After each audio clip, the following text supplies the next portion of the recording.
지금으로부터 600년 전 1419년은 세계사에서 중요한 해였습니다. 포르투갈이 항해를 위한 기반 시설을 세우고 대항해 시대라는 세계사의 한 페이지를 시작했기 때문입니다.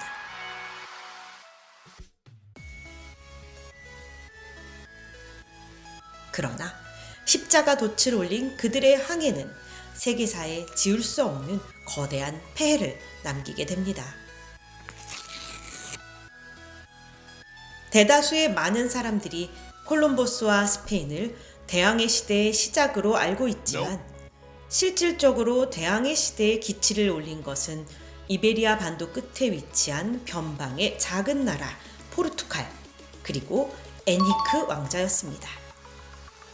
포르투갈은 12세기 카톨릭 십자군이 세운 나라로 초대 군주인 에니크 왕의 아들 아폰수 1세가 이슬람 세력과 수백 년 전쟁을 벌인 끝에 그들을 몰아내고 스페인 일대인 이베리아 반도에 세운 나라입니다.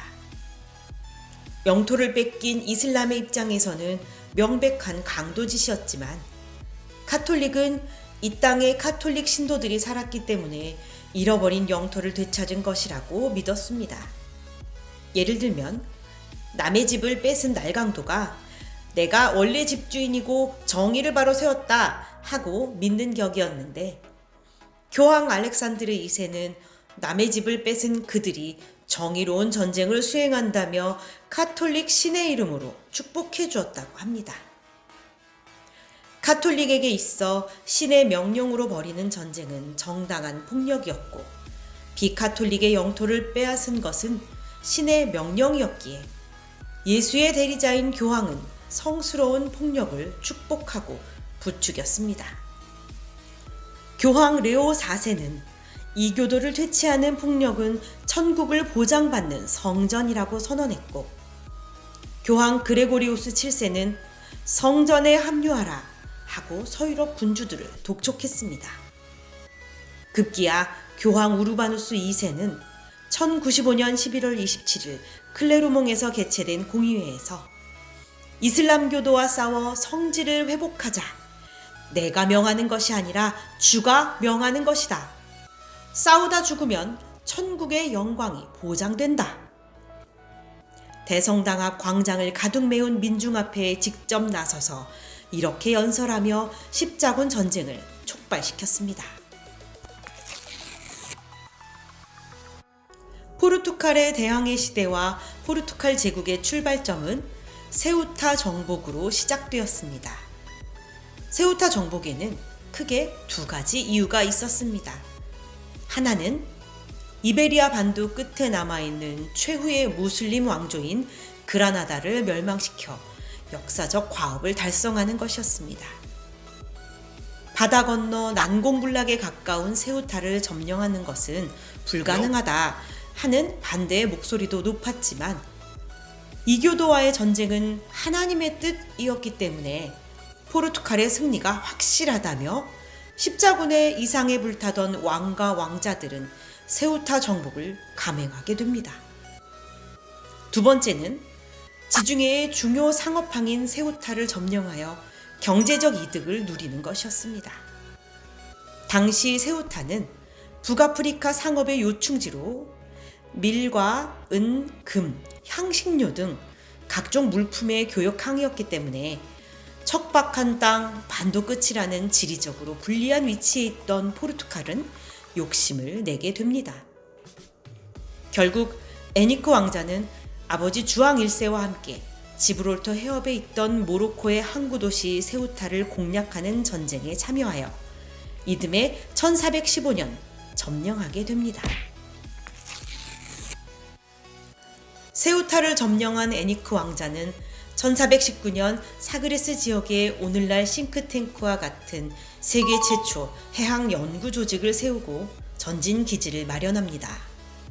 1년 뒤 성전 기사단의 후신인 그리스도 기사단의 단장으로 임명되었는데, 이 조직은 포르투갈 내에서 가장 영향력 있고 막대한 부와 강력한 힘을 가진 단체였습니다. 그는 가톨릭이 모든 것을 지배하던 중세시대의 철저한 중세인으로 가장 카톨릭적인 조직 성전 기사단의 단장이었습니다. 특히 전설의 카톨릭 왕국의 군주 프레스터 존을 찾아 동맹을 맺고 이슬람 제국을 상대로 십자군을 부활시켜 이슬람을 박멸시키고 카톨릭 세력을 확장시키려는 욕망으로 가득했습니다. 드디어 그리스도 기사단의 힘과 부를 이용하여 카톨릭 왕국을 찾아 항해를 떠납니다. 동방의 대영토를 가진 카톨릭 통치자 프레스터 존을 찾아 떠나자. 그런 나라가 진짜 있기는 할까요? 부하의 물음에 애니크는 두 도시의 역사라는 책을 보면 프레스토 존이 동방에 강력한 카톨릭 국가를 세웠다고 2번이나 나온다고 합니다. 부하들은 한술 더 뜹니다. 왕자님, 프레스토 존의 나라에는 온 나라를 한눈에 볼 수 있는 신비한 거울도 있답니다. 프레스토 존의 아들이 그 거울을 보며 나라를 다스린다고 합니다. 불타오르는 의혹의 애니크. 어쨌거나 프레스토 존만 찾으면 그와 연합해서 이슬람인들을 모조리 없애버리겠어. 십자군 전쟁에서 참패한 서력을 갚아주자. 아프리카와 인도의 위치도 모르고 항해 기술도 미개했던 시대에 가상현실을 쫓아 위험을 무릅쓰는 것은 아무나 할 수 있는 일은 아니었지만 그들에게는 시대를 뛰어넘는 특출함이 한 가지 있었는데 그것은 바로 카톨릭 특유의 광신이었습니다. 저기 돛띠 위에 보이는 파란색 불꽃은 뭐지? 오, 신이시여, 세인트 엘모의 불이잖아. 우리 같은 뱃사람을 지켜준다는 에라스무스 수호성 말이야. 주님이 우리를 불꽃으로 인도해 주시는구나. 그들은 번개의 전기장으로 인해 생기는 불꽃조차 신의 인도하심으로 믿었습니다. 과학의 눈으로 보면 미개하기 그지없지만 바다의 십자군은 카톨릭 신이 함께하기 때문에 모든 것을 신의 뜻으로 믿었습니다. 그러나 프레스터 존을 찾겠다던 항해는 천문학적 비용이라는 득보다 실이 많은 탐험이었습니다. 쓸데없는 곳에 돈을 낭비한다는 국민들의 원성이 자자던 1441년 탐험대가 아프리카 원주민과 사금을 가져오자 그 비난의 목소리는 잠잠하게 되었습니다. 당시 교황은 이교도 원주민의 영혼을 구원한다는 이유로 아프리카 원주민을 노예로 데려오는 것을 인정합니다. 교황에게 정식 승인을 받은 노예무역은 사람을 금이나 밀가루 같은 교용 물품으로 취급하며 더욱 활발하게 이루어집니다. 해양왕이라 불리는 애니크 왕자. 오늘날 그는 노예무역의 아버지로 불리며 끔찍한 폭력인 노예무역의 시초로 평가됩니다. 애니크 왕자의 뒤를 이은 바스코 다가마 역시 그리스도 기사단의 일원이자 독실한 카톨릭 신자였고 1499년 포르투갈이 염원하던 인도 항해를 성공시켜 국가적 영웅이 된 인물입니다. 바스코 다가마가 어떤 생각을 가지고 인도로 떠났는지 보겠습니다. 자, 지금부터 인도의 캘리컷으로 향신료를 찾아 떠난다. 육류 특유의 누린내를 없애주고 맛과 풍미를 더해준다는 그 후추 말씀이십니까? 그래, 바로 그 후추 말이다. 우리가 인도에서 후추를 독점할 수 있다면 부자가 되는 건 시간 문제야. 대포를 가득 싣고 이슬람과의 전투 준비에 만전을 기하라. 장군님, 후추 살 돈은 안 가져가십니까? 무슨 그런 바보 같은 소리를. 이교도인 이슬람을 몰아내는 것은 우리 신의 뜻이고 그렇게 되면 그들이 가진 후추도 당연히 우리 것이지. 당시 인도양은 무역 질서가 정착되어 일정한 관세를 지불하면 자유롭게 무역을 할 수 있었지만 바스코 다가마는 평화로운 무역 질서에 참여하지 않았습니다. 무차별 폭력을 휘두르는 십자군의 전통대로 돛에 붉은 십자가를 새기고 교역 중이던 이슬람배를 향해 대포를 쏘며 무력 공격을 감행합니다. 그들의 배는 20척에 불과했지만 비무장 상태로 교역을 하던 180척의 이슬람 선박은 속수무책으로 당할 수밖에 없었습니다.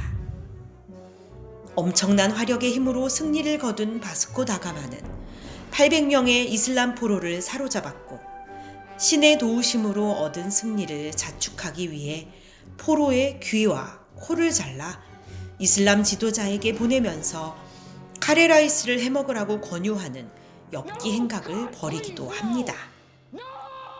그들이 가는 곳마다 약탈과 방화가 끊이지 않았고 살아있는 포로를 관역으로 해서 석궁을 연습하는 일 또한 비일비재했으며 귀와 코를 자른 후에 선박과 함께 불태우는 상상을 초월하는 만행도 서슴지 않았습니다. 잔인한 폭력으로 교역 항구를 점령한 그들은 자신들 외에 누구와도 무역을 하지 못하도록 막으면서 값비싼 향신료를 선박마다 가득 실어 불을 거머쥘 수 있었습니다. 바스코 다가마가 향신료를 가지고 포르투갈로 돌아갔을 때 국왕인 마누엘 1세는 크게 기뻐하며 가톨릭 신의 도우심으로 무역을 독점하게 되었다며 무사귀환을 신에게 감사하는 뜻으로 제로니무스 수도원을 지었습니다. 사치스럽기 그지없는 이 수도원에 바스코 다가마는 사후 묻히게 됩니다.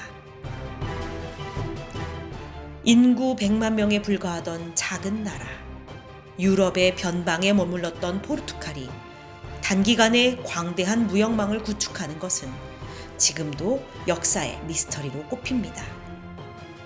아시아와 아프리카, 아메리카에 이르는 세 대륙의 서로 다른 문명권을 포르투갈은 어떻게 뚫고 들어갈 수 있었을까?